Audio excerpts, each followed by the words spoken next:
Alright guys, and welcome back into the retrospective ranking series on all Call of Duty Zombies maps.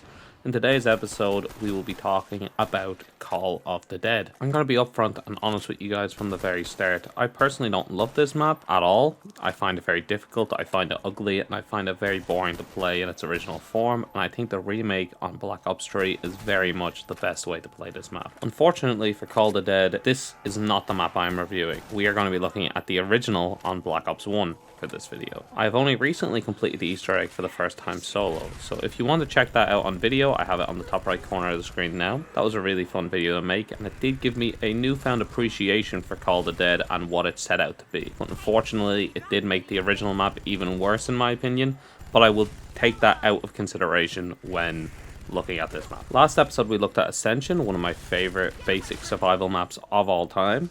If you want to see where that placed, feel free to check out that episode. One last quick reminder, if you like the video or any of my other videos, feel free to subscribe to the channel. Leave the notification bell on if you want to keep an eye on the series. And let me know in the comments below if you agree or disagree with my takes on this map. And let's get straight in to Call of the Dead. Okay, so to start off, me and Call of the Dead have never really gotten along. This map is just the one map that I feel no matter how much practice I get on the map, I am always just awful. I just don't seem to be able to improve at this map at all. So keep that in mind as I'm talking about this map, that there may be a personal bias still present. As I've said back in the knock video, it is my opinion at the end of the day, but I just thought I'd better mention it here before we go any further into the video. The first positive I would like to mention is that the map is large. Now, I know this is a strange thing to bring up as a positive, but I quite like large maps, and this map has a lot to explore and a lot of interesting geometry to discover. The larger the map, the more diversity you can have in the areas, and the more opportunity Treyarch or the other developers that come on later have to add in unique areas and fun little secrets. So that's the main reason I'm going to give Call of the Dead this point. I'm not sure if it's bigger than Ascension, but it sure does feel like it, and it feels like there's more variety as you explore in comparison to Ascension and even in comparison to Killer the Totem. I think 5 still has it up there in terms of setting, but in terms of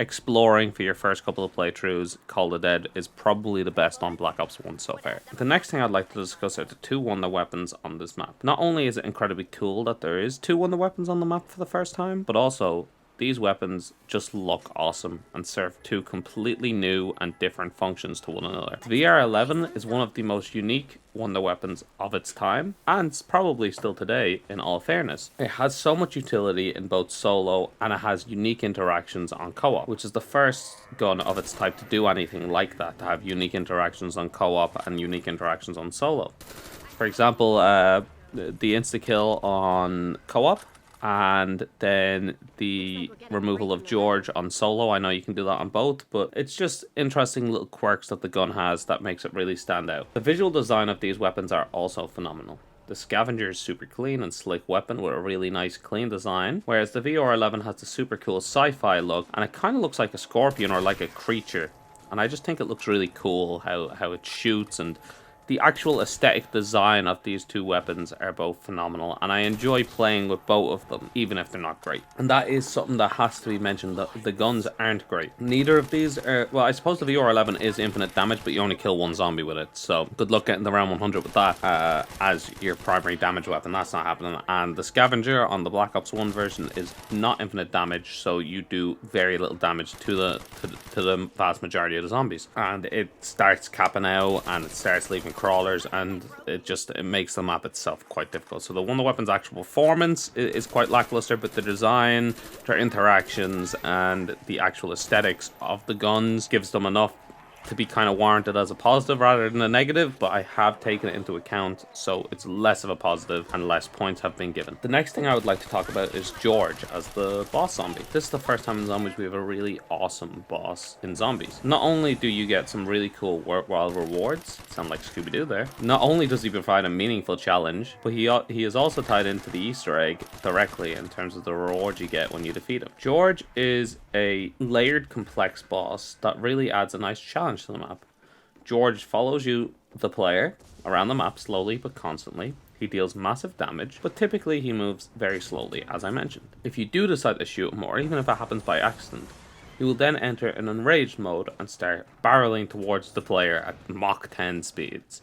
In order to calm him down again, you must use the ice water that is surrounding the map which is a fun way of using a lackluster mechanic. I'm referring to the ice water there and nothing to do with George. Upon gaining the strength to kill him, you earn yourself a perk and either a death machine or a wonder waft depending on whether you have beaten the Easter egg or not. George has a massive health pool and this increases the more people you have in your game, which is also a really cool aspect of the boss. Overall, George is one of the coolest features on the map and one of the biggest innovations in the game, and I love his inclusion. One final note I would like to make on the positive aspects of the map is that the Easter egg has a solo option with an achievement and reward. This is a huge for zombies at the time, and I am absolutely delighted that this was included on this map, as it allows solo players to do something else besides just trying to survive, which, as I have stated, I prefer as my main form of gameplay in zombies. This is the first time that main big Easter egg has a solo version, and for that I am happy, and I feel like the map deserves a few bonus points for that. Now, moving on to the negatives, I have a few things I would like to say, and the majority of them on the side of the visuals of the map, which is this map's main issue in my opinion. Firstly, I would like to talk about none other than the map's layout. The map has a very strange layout. While it doesn't follow the typical loop format in its entirety, it does feature a loop. There is just more variation on the path, with more shortcuts, and cuts through the loop, which is a good thing, don't get me wrong, that's not the complaint. My main issue lies and how annoying it can be to get from one area map to the other. The Speed Cola alcove is only accessible in one direction. In order to get back to the front of the ship, you have to drop down and walk through the spawn to get back onto the front of the ship. There's a lot of small annoyances like the two I mentioned on this map that make it an annoyance to traverse. The actual area of the ship can be a massive issue for the players with lower skill, as it's so tight in close quarters. The zombies on this game also seem to have incredibly large hitboxes, which makes this area of the map incredibly difficult to get through for people of lower skill. You can say get better, you know, get good, all that stuff, but that's not really going to encourage anyone to play the game. And to be honest, I don't have this issue, and I haven't seen anyone point out this issue on Tagged or Toten, which is the remake, and it's definitely fixed on the Black Ops 3 version as well. So this appears to just be a Black Ops 1 iteration, and I have to have taken that into account. The next two I'm going to combine into one point, and that is the color scheme and the fog. The color scheme of this map is grey. I believe the entirety of the map is grey, pretty much, which is not great. It's not good to look at. I do not like maps that are just grey, and personally it wouldn't have been so bad if the fog was also not on this map at the same time. The fog combined with the grey is where the issue lies. It just makes the map a pain to look at. Not only does this color scheme hurt my head after a while due to the lack of colors, but the fog also makes the map hard to locate anything on. This is some thick fog at some stages, and it doesn't really add anything to the map for me. It doesn't impact the atmosphere at all for me. I can't tell if this was done for technical limitations like a map on transit or not, but I just don't like it, and I think the map would benefit more like the BO4 remake by adding a better traversal and colors to the map. The final note I'd like to discuss before my closing thoughts is the use of movement hindrances similar to the map Shinonuma, and that is the use of the water. The water, just like in Shinonuma, causes you to move so much slower than normal. Not only this, but in Call of the Dead, it also damages you by freezing you, which sucks. I don't like movement hindrances in Call of Duty Zombies, or in Call of Duty in general, and I absolutely would have preferred the different system. But this is what we got. Movement is one of the most important aspects of the game, and slowing you down for no reason just ruins the fun of the map, in my opinion, and that goes for all maps. And I will be bringing this up again, as I stated in the Shinonuma video. Okay, with all that being said, Call of the Dead overall is a more fun map than I ever remember, and I can see where the greatness lies. I've just recently beat the map, as I said at the beginning, and I think that really did help me put this map into perspective and give me a better look at it overall. This map is definitely better, like, statistically, than most of the maps in World at War, and it's for sure better, in my opinion, than Kinner Toten. So that leaves me no other choice than to put it in B tier. While I still personally don't like the map, I can see where the greatness is in comparison to a map like Kino der Toten. I don't see where it is for Kino. I do see where it is for Call of the Dead. It's just not my thing.